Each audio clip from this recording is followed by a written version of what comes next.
Good morning, folks. Happy Friday. Welcome to your Rangers Review Morning Briefing. It is Friday the 9th of January. I'm Derek Clark and I'm joined this morning by Jonny McFarlane. How goes it, Jonny? Yes, good to be on, Derek. Enjoying the chance to talk about Rangers again this morning, and very much looking forward to what we're going to hear from Danny Rohl at this press conference this morning. Yeah, I'm not too sure if he sat down yet, but it's scheduled to kick off now.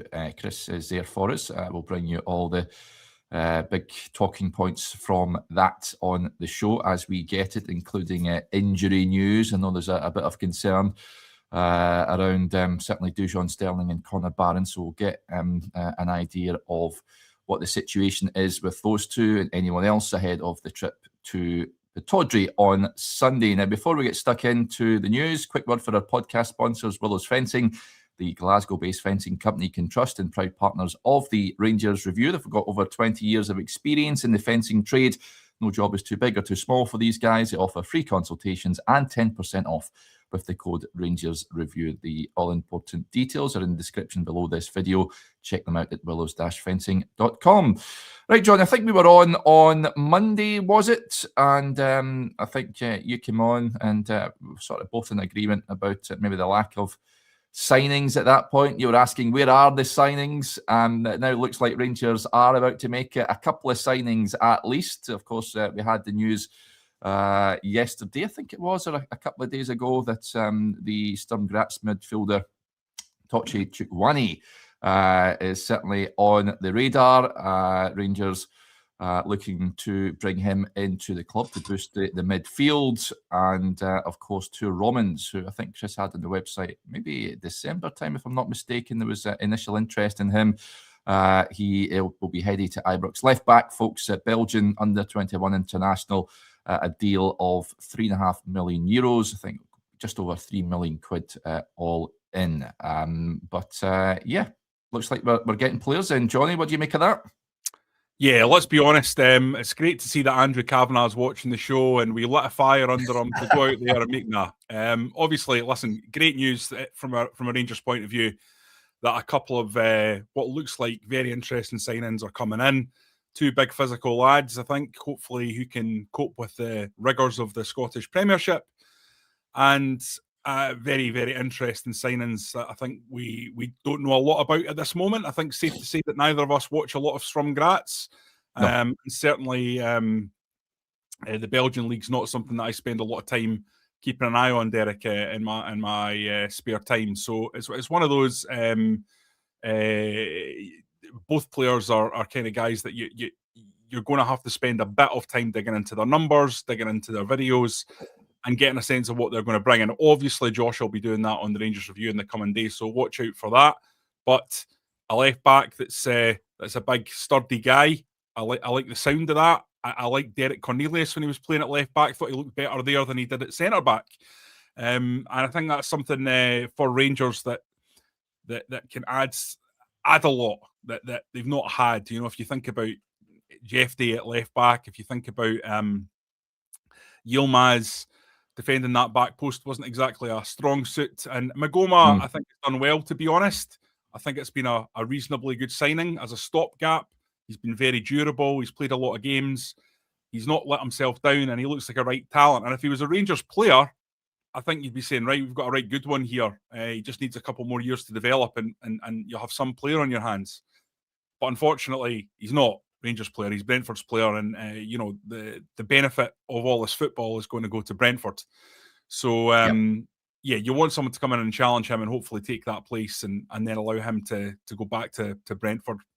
Given the fact that he cost £10 million, Brentford are a team that they don't tend to make silly missteps, and then in the transfer market, and then look to sell someone at a cut price rate if they've bought them in for 10 million when they're just a kid. I would imagine it's almost certain he goes back there and has got a long-term plan to integrate into that Brentford team over the next 3 or 4 years. So, fantastic to see that that Rangers are splashing out big money as well. And it's game on in this championship race. I still think they need more, but listen, I think it'll be coming. It's early doors, and it's good to just get a couple of players. And I think that's a very good sign.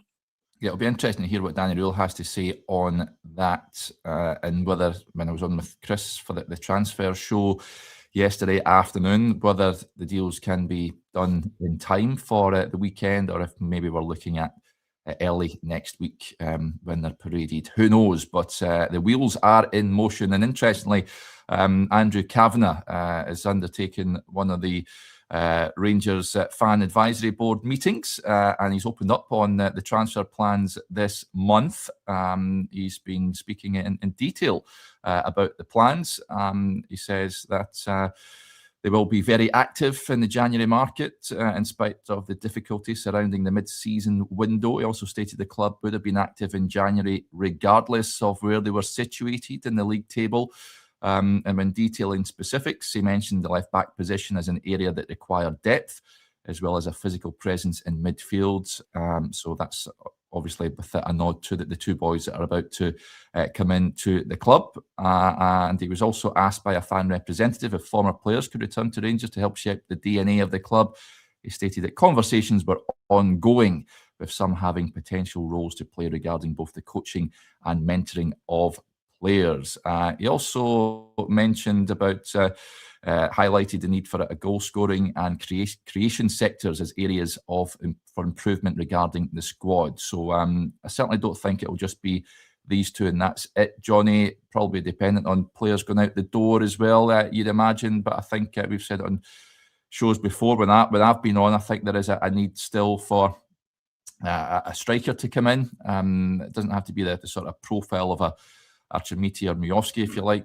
As Chris said yesterday, he thinks it's unlikely that Rangers would have 4 strikers in there, perhaps looking at Danilo heading out the door at some point. And I still think they need another wide player, even though Oliver Antman is nearing a return. It'll be interesting to see if Danny Rohl brings him up in the press conference today. But he's a player that certainly looked good in his debut against Pilsen. Since then, he's flattered to deceive. But I still think Rangers probably should be looking at a creative player in there and a striker for me. Your thoughts on that?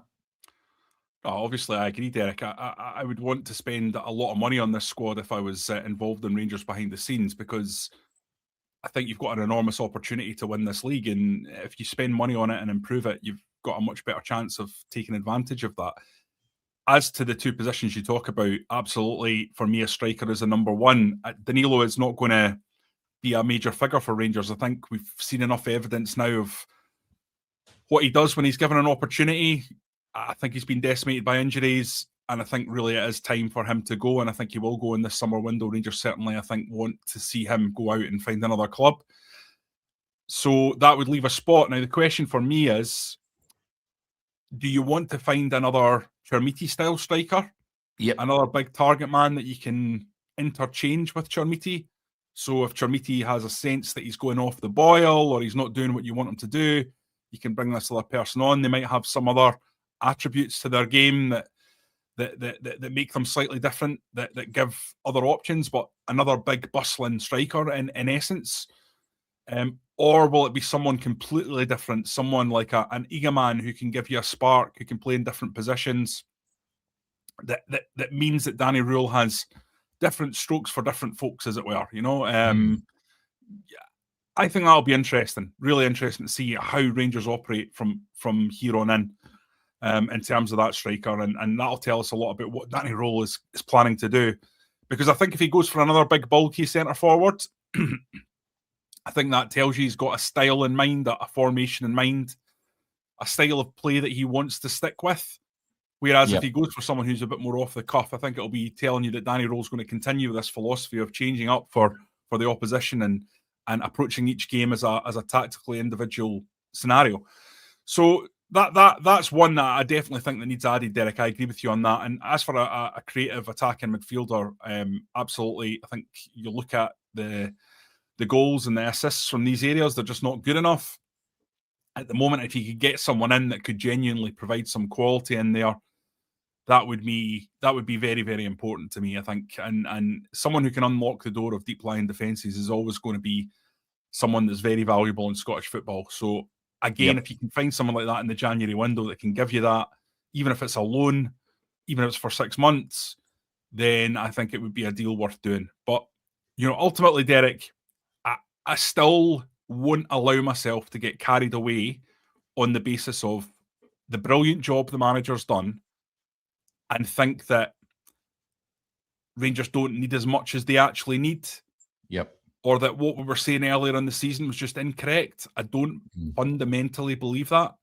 I fundamentally believe that this squad has serious issues and that you're never that far away from Rangers going back into a mini crisis or a mini difficulty, because even if you look at that Aberdeen game, like, if we're being really, really honest with ourselves, I think it was actually a pretty even game. I think if moments had gone one way or the other, then it could have been quite different. You look at the 2 goals that Rangers scored in the game, I think poor goalkeeping for both. You know, Aberdeen had their chances they didn't take, and it's easy to say, well, it's 2-0, it was relatively comfortable, and certainly Rangers did create chances on the break, but I just think that there needs to be more, and Rangers really, really need to push this one. I think, as Jamie says here, we do need an injection of pace up top, because Rangers, in the main, they don't have much of it really. Chimiti can get going when he stretches those legs of his, and Gassama as well. But I would like to see a bit of a buzz bomb coming in that covers sort of every blade of grass. I said I can't remember when I said it, maybe the Q&A show yesterday, an actual Novo type figure, if you like, someone that is just an absolute pest for opposition defences. So if Rangers can manage to bring someone of that ilk in, then I'd be all for it. And it's obviously, in terms of, we've heard about Andrew Cavenagh, what he's looking to bring in, but it's dependent as well on, I guess, injuries, which we hope to find out this morning from Danny Rohl, as at the time of speaking, he's still not sat down in the big chair at this point in time. But if for example, if Conor Barron is out for the foreseeable, Jonny, would you be looking to bring someone else in there? Would you be looking to ask Chris this yesterday on the transfer show, even though Chukwueze, Rangers closing in on him, is there still a need to maybe bolster that midfield area? As far as we understand, Kieran Dowell is edging closer to an exit back down to the English Championship. So that's another position freed up. But if Barron is out for a period of time, would that maybe make Rangers go out and try and bolster that area? Because he has been good. I thought he was man of the match the other night there. Yeah. Well, we'll see what the situation is with the injuries. I think Danny Rohl, obviously speaking as we are talking right here, and as we get that information, we'll disseminate it to everyone that's watching. Listen, Barron has been superb this season, and exactly showing why sometimes you need to be patient with players, because I think he was very good when he came in his first season, and then he had a real lull and looked like maybe he would slip out of the kind of contention a little bit. Barry Ferguson, to be fair, was always talking him up whenever he spoke, and his coaching staff were the same, saying, don't be kidded on, he's a good player. And then I think this season he's really developed and taken his opportunities. There's still massive areas for him to get better in, but he gives you that kind of energy and purpose, and puts his foot in, and he's just a good player for this league. Yeah. So depending on how long he's out, that's going to be a real miss. And maybe the one guy that in that midfield area you would have said you wouldn't want to lose right now. Obviously, Raskin's a better player than Barron, but and Raskin was, I have to say, was very good in the Aberdeen game. But come on to a game again, isn't he? Yeah. You look at Barron, you think that's not the guy that you would want to lose through injury. But listen, these are the slings and arrows of professional football, and Rangers have an opportunity. It's January to go out and sort the issues that they have with the squad. Jonny, I'll stop you there, because Rangers have just tweeted, Danny Rohl has gave an update on injuries. He says, we won the game on Tuesday, but with that, we have picked up a couple of injuries. Conor Barron is out, and so is Dujon Sterling. Barron's injury is a long one, but Sterling won't be as long. So There you go. Yeah, it's pretty... what is long? Information there. Yeah, what is long, and Sterling is not as long. So yeah, I mean, yeah, that's quite wide. I mean, so if Barron is out for 4 months or 3 months, Sterling could be out for 2.5 months, and that's not as long. So it's not that's not particularly reassuring, is it? To tell if that's just my instant reaction. Not really. No. Sterling, as another one, Derek. I think we all know that Dujon Sterling is a top player at this level, and when he's fit, he would give you so much. But the poor guy, I mean, he's just so prone to injury, isn't he? And you just hope he can get to a stage in his career where he can get past the perpetual setbacks. But it it doesn't seem like it's happening. It's certainly been very, very, very unlucky. Yep. Or he's a guy that's just needs to be so carefully managed. But when he's actually on the pitch, when he's actually fit, Dujon Sterling is just a terrific player and adds so much. So it's doubly frustrating that once again you're looking at a period out for him. Now, listen, that could be 3 weeks. It's hard to tell from the basis of what Danny Rohl's saying there, isn't it? It's Barron is long. Dujon is not so long. I mean, just on Barron, I'm absolutely gutted for him because, like we just touched on there, he's been playing really well. There's a World Cup coming up. I think if he continued in this vein of form, then he's a shoe-in to be on that plane over for that competition. I just hope, I don't know how long is long, but it's going to be a big miss for Rangers in there. On Dujon, listen, I'm sick of seeing it on videos. When he is fit, his body just continually lets him down, and that's a real crying shame because, like you said, when he's on it, he's fantastic. Thought he was brilliant at Parkhead, it remains to be seen how long he's going to be out for. Now, Danny Rohl did say recently, I can't remember what press conference it was, that he was quite comfortable with the right hand side of the defence. He rhymed off Sterling, Aarons, and Tavernier. No Sterling now. Again, how long is long? But I'd be thinking about, am I happy enough with Tavernier and Aarons out there as my right-sided options? Could Rangers look to the loan market, perhaps? I know they've got a number of players in on loan just now. Nasser Giga's still to come back. I don't know if they would encounter a penalty fee if they sent him back, but I can't see what he brings to the Rangers party just now. Derek Cornelius is out injured for the foreseeable. I'd be certainly tempted to try and bring someone in on that right hand side because I don't think the options are they're now light with Dujon being out. Yeah, really challenging situation, Derek. I tend to agree with you. Personally, Max Aarons for me is a player that I'd be looking to send back. I don't know if people will agree with that or not. Some people might think it's unfair. Don't think he's a particularly trustworthy option there. I don't know if it's a lack of confidence in the player. I actually spent some time recently looking back at some of his Norwich footage, and it's just a completely different player. Looking at him, and it's a guy that's playing at the top level in England. And Barcelona and Bayern Munich were looking to bring him in. Not the same lad that we're seeing. I don't know if that's injuries have done that to him, or if there's genuinely some sort of just he's had a bad period and it's keeping him down, and you just need to get him right mentally, and he'll come back to that. But if I had the option now, I think I would be looking to send him back and bring in someone else in. I mean, look, Derek, we've talked about quite a lot of defensive injuries, haven't we? And we've seen Suter out, Cornelius out, Sterling out. And the reality is Scottish football is just really, really, really difficult and hard physically, especially on the defenders. A combination of the pitches and the weather and the plastic pitches and the physicality and the referees allowing probably too much unchecked physicality. Yeah. And you just need a level of robustness to cope and to be a real top player for Rangers. It's not just, as I've said so many times on here, not just about being a quality player, not just about being good. There's a psychological factor and then there's a physical factor. And so few players have brought that to the table. And when you don't have a settled defence, it's very, very hard to have a defence that is not slightly porous. I think Rangers still have the best defence in the league, Derek. You can correct me if I'm wrong on that.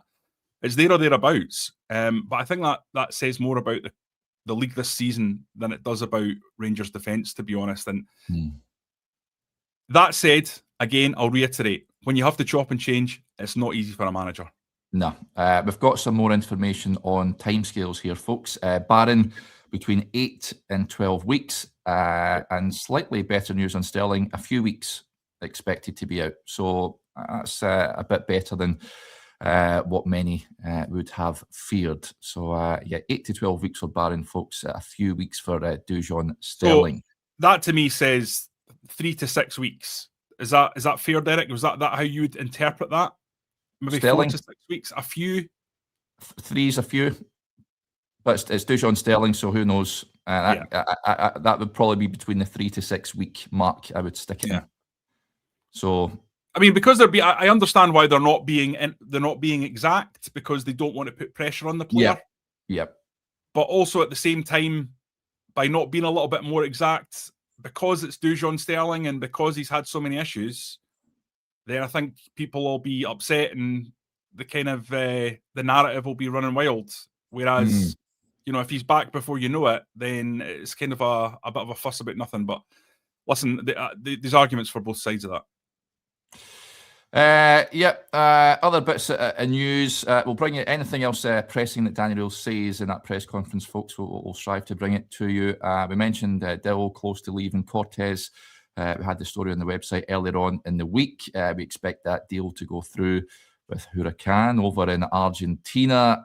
It's a loan with an option to buy and a significant sell-on that Rangers have on there as they try to recoup as much of the transfer fee that they pay the loans for him initially. Just not worked for the lad. I think that they've done well actually getting him out and getting some sort of fee off the back of that if all goes well. So he'll be headed out, and that is where Rangers stand at this point in time with regards to transfers. Now there's points coming in here. This is one that we mentioned, strikers, some suggestions coming in who Rangers should be looking at. Blair actually came out, suggested this lad last week. He says, I'd like to see us in for Sapsford of Dundee United. He's a big fan of him, the Aussie forward. Certainly has showed up well for Dundee United this season, that's for sure. And just with Sunday on the horizon, Day in the Life says, who is the defence for Sunday if Sterling's injured, lads? Well, we now know that he is injured, so I think Danny Rohl's going to just stick with the same back four that started the game against Aberdeen, Ibrox, Tav, Suter, Fernandez, Magoma. Jonny, anything other than that? Nah, I think so. It's certainly the thing about Dujon as well is he's got the ability to play almost anywhere, doesn't he? You know that you're going to get, so he really gives you that tactical flexibility that Danny Rohl wants. And again, that's a blow in not having him there. He also brings pace to the party. Now, there was a moment against Celtic, I don't know if you recall this, Derek, where I think maybe 2 minutes into the game, Dyson Maeda gets around him. Yep. And he has the pace not only to keep up with Maeda or to get in touch with Maeda, but to stretch out, grab the ball. I didn't actually see that moment in any of the highlights packages again, or I just saw it live. But it was one of those moments where you thought, Tavernier's not getting there. He doesn't have the pace to get there in that situation. So again, that's the physicality that Sterling brings. So it's for me, that's a real tough one. Tough one. Mark says Sterling is out. We'll need to play a back five. Certainly, you'd imagine Aberdeen will be more adventurous in this game as opposed to midweek, but still they had chances, as we touched on earlier. If they fluffed the lines at points, I think Rangers need to be a bit more resolute. Derek, you know what I was saying earlier, like the XG in the game was Rangers was 1.8 and Aberdeen was 1.1. So like Rangers deserved to win the game, and they were the better side, but it wasn't a pummeling, and Aberdeen had their chances.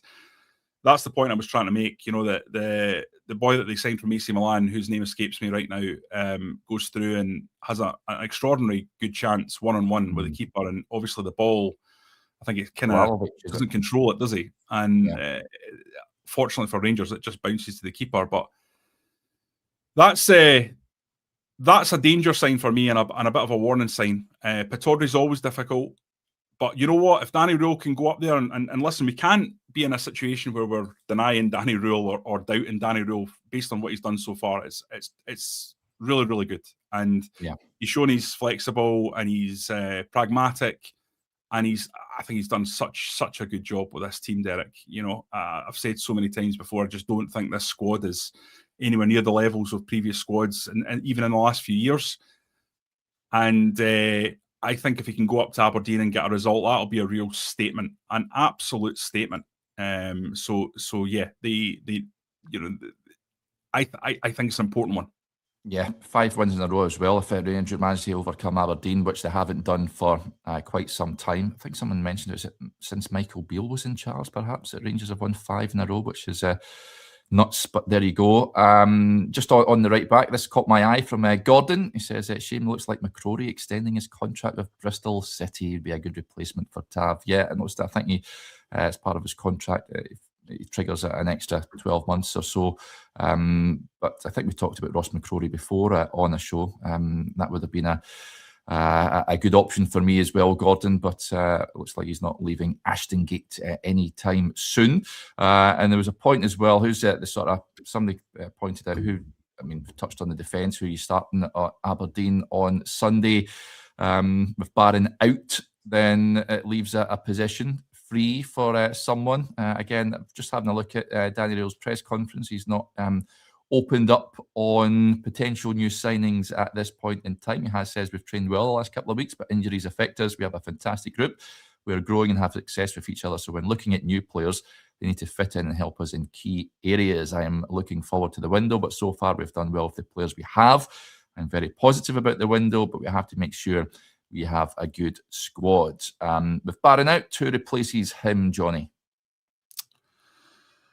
That's a very, very good question. I suppose people will automatically say, do you change the shape of the midfield and give you a bit more depth? And Paul has jumped in ahead of me there and said what I was going to say, which is, do you push the two back and push Asgard further forward? Do you think Asgard is capable of playing in that flat three? You know, the way that I wouldn't be playing him on Sunday, but I think he will. I'm not a fan of him, Jonny. I just don't see it really. Especially games like that Sunday's going to be. You know what it's going to be like, in your face, scrappy. Is Asgard the sort of player you want in that midfield? I'm going Lyle Cameron, Derek. I'm going Lyle Cameron because you know, he will work harder and get more involved than Asgard. And I think it's a bit more of a push for Asgard. Definitely, I think Lyle Cameron is a push, but he's capable of playing in the flat three. I don't think you necessarily have to change it so much. If you ask him to put in a shift, I think he'd do it. He's that kind of lad. So yeah, I'm going to throw Lyle Cameron in there rather than Asgard. I'm going to continue that midfield the way it's been because I think it's looked good. And Diamandi and Raskin, see when they're at it, they are good, Derek. They are good. Yeah. They're not at it often enough, but when they get together and they do what they did at Celtic Park in that second half, you know they're a pair of players. I think the problem with Diamandi, Derek, and I'm a fan of Diamandi. I'll pin my cards, and just say, look, this is a guy that for me, I think he's a right good player. He's just not consistent enough. And any manager has got to get consistency out of Diamandi because the level of his top performances and the level of his bottom performances, there's too big a gap. And you want to lift those up and make sure that Dio can play against Livingston and against St Mirren with the same vim and vigour that he shows against Celtic. Listen, Rangers have had a few problems with players like that over the years. Like I was a big fan of Alfredo Morelos at times, but then there was other times he would make me want to tear my hair out because I felt like he would go on sort of airplane mode when it came to certain games against certain teams, you know. And listen, that might be a Brahim Hemdani thing where Diamandi just isn't suited to the hurly-burly, or it might be an attitude thing where he needs to kind of sharpen his mental focus. And only the coaches and only the player himself will be able to answer the truth on that. We're outsiders looking in. We don't have all the facts. But I think Diamandi can be a top player if he just gets that part of his game right.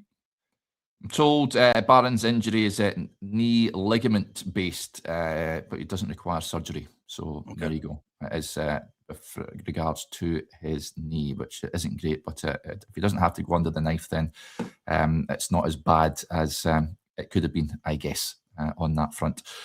I'm with you, Lyle Cameron. Give him a chance, although I don't think, Danny Rohl, but Chris quizzed him on it actually recently about why they're not getting a look in, whether there'll be Rangers players come the end of the window, and it was quite interesting. Chris, the analogy he used was some players need to show more in training. The train, they can't be left behind on the platform. The train has left the station, so that sort of tells you that they're not doing enough to impress him. So there you go. There's a point as well from Bluebells Are Blue just on striking options we touched on earlier on. Can you get your thoughts on this, Jonny?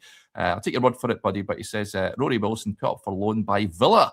Is he someone we should look at, Derek? Ex-Ranger, of course. He actually went down to Villa after coming through the academy at Rangers, very highly rated at that point. I think was Steven Gerrard down there at that point, or was it Dean Smith, or was it even after? I can't remember who was the manager at that point, mate. Yeah, can't quite recall. But Rory Wilson, Jonny, I can't say I've followed his career closely, but certainly when he was coming through the ranks at Rangers, highly rated, so much so that Villa looked to poach him away. Yeah, no, I know he's really highly rated at Villa, Derek. He got a new 5-year contract not so long ago. He is a big, strong lad, over 6 foot. And he scores goals. There's no doubt about that. He's scored 5 goals in 4 games in the UEFA Youth League so far this season, and 2 goals in 6 in the Premier League sort of reserve league, the under-19s or whatever, Premier League 2 it's called.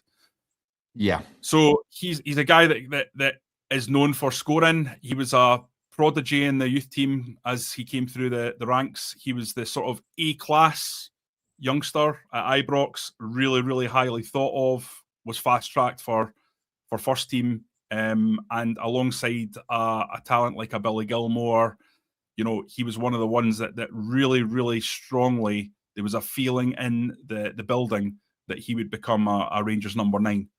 But unfortunately, as is what happens now, young guys in my generation and your generation, Derek, would grow up seeing Rangers as the be-all and end-all. Yeah. Because, you know, when we were 10 or 11 or 12 or 9, or, you know, Rangers was the biggest club in the UK, or certainly up there with Manchester United. Yep. You know, during the Souness Revolution, you had the England captain and Terry Butcher at the club, and England goalkeeper and Chris Woods, and were able to attract all sorts of incredible talent. We know what happened in that era. But the reality is, for a young player of that age now, the glamour and the glitz for the vast majority of them, and the money, the incredible money, don't forget, that can change a family's life, is down there in the Premier League. Yeah. And that's one factor. But a more dangerous factor has actually been Brexit, because what it's meant is those English Premier League clubs that were shopping around Europe for players to fill their academies were no longer able to shop around Europe. So it meant that Northern Ireland, Wales and Scotland became an absolute stomping ground for all the biggest English clubs. And that's why when Rangers or Celtic or Aberdeen or any of the clubs in Scotland have a super duper talent, they go when they're 14, 15, 16 years old. Yeah. And they go down. And I mean, the Billy Gilmore was kind of the first one that started the ball rolling and started to give you a warning sign about what was going to happen. But it's continued to happen. And often these are moves that aren't really heralded. People don't really know much about them, because if it's a 15 or 16-year-old player or whatever age they are, then you know, it's not going to vex you that much. No. But a lot of the time, if you are in a situation like we are, where you're hearing things about the kids coming through, then you hear it's often the kind of the A-class ones, the top ones that Rangers have high hopes for, that are going.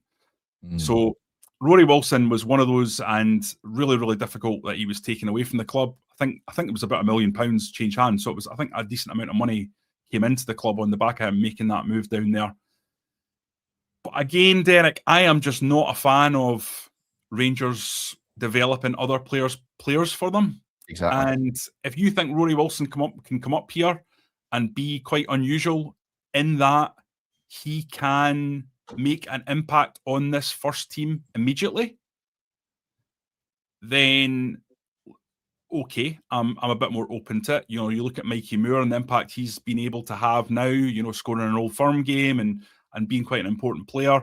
If you're that good that you can make an impact right now, then I would say, okay, let's talk. Let's look at that.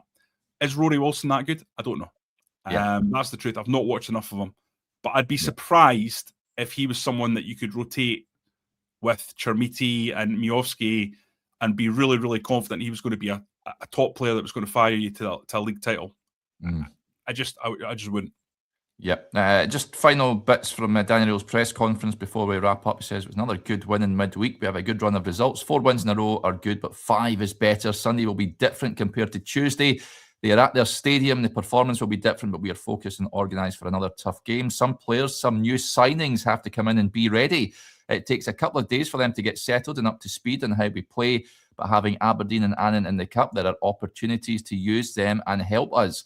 As a coach, I can change players at half-time and provide them with information, but it's up to the players to deliver it on the pitch. So could you be hinting at perhaps new faces in that squad for that trip to Pataudry? Let's certainly hope so. We'll wrap up with this. Stuart says that we have the Chermistuta up front. Yeah, absolutely. He said turned into big Gabriel in the last couple of games. That was the Terminator. I thought we'd agreed on that. There's so many different variations, Johnny. But the Terminator, I'm happy with that. And big shout out to Andy on social media who mocked up an image of him decked out in the Terminator gear in the last couple of days. I did enjoy that. But we'll wrap up with Peter's point. It says predictions for Sunday, lads. I think it's going to be a scrap, Johnny. I think there's going to be goals in it. But I just think Rangers have got a bit of resolve at the moment. I fancy them to edge it. I'm going to say 3-2. There you go. Yeah, I think it'll be another tight game, similar to the game that we saw there. And I think Rangers will edge it 1-0. I think it'll be another. I don't think there's going to be 2 goals in it like there was at Ibrox. I think it'll be 1-0 Rangers, a gritty performance. And guess what? Going into the last 10 minutes, Rangers will need a goal. Miovski will come on. He'll be absolutely slaughtered by the crowd. And in the 91st minute, he's going to get a wee tap in at the back post. He's going to run into the red shed, forget where he's going, celebrating. It'll be mayhem. It's going to be fantastic. Yes, if Carlsberg made endings to games, and that would certainly be up there. Other beers are available, of course. Right, that will do us there. Big thank you to you all for tuning into the show. As ever, it's very much appreciated. Big thank you to Jonny. Actually, Derek, sorry, I need to take that back. Someone's actually given me a better idea. A penalty. A penalty after a Miovski dive in the 92nd minute. That absolutely isn't a penalty that VAR should have picked up. Maximum drama.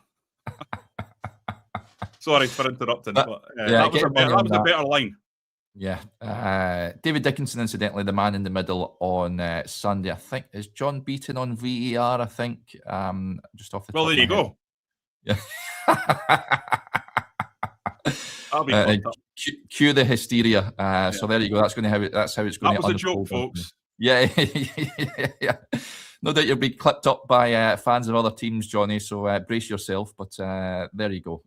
Right, that'll do us there. Incidentally, that Daniel press conference, folks, should be appearing on the YouTube channel anytime soon. A heads up, incidentally, I will be speaking, caught up with Colin McCabe from the Dubai Loyal Rangers Supporters Club and Rangers legend Mark Hateley to talk about a brilliant event that's taking place over there at the end of the month. So that'll be dropping on the channel at 12 noon. Keep your eyes peeled for that. Chris and Stevie are back with the latest episode of The Talking Point. So plenty of Rangers review content to come over the course of the weekend. We'll have all your usual coverage on Sunday as well. Remember, folks, hit that subscribe button if you're not a subscriber.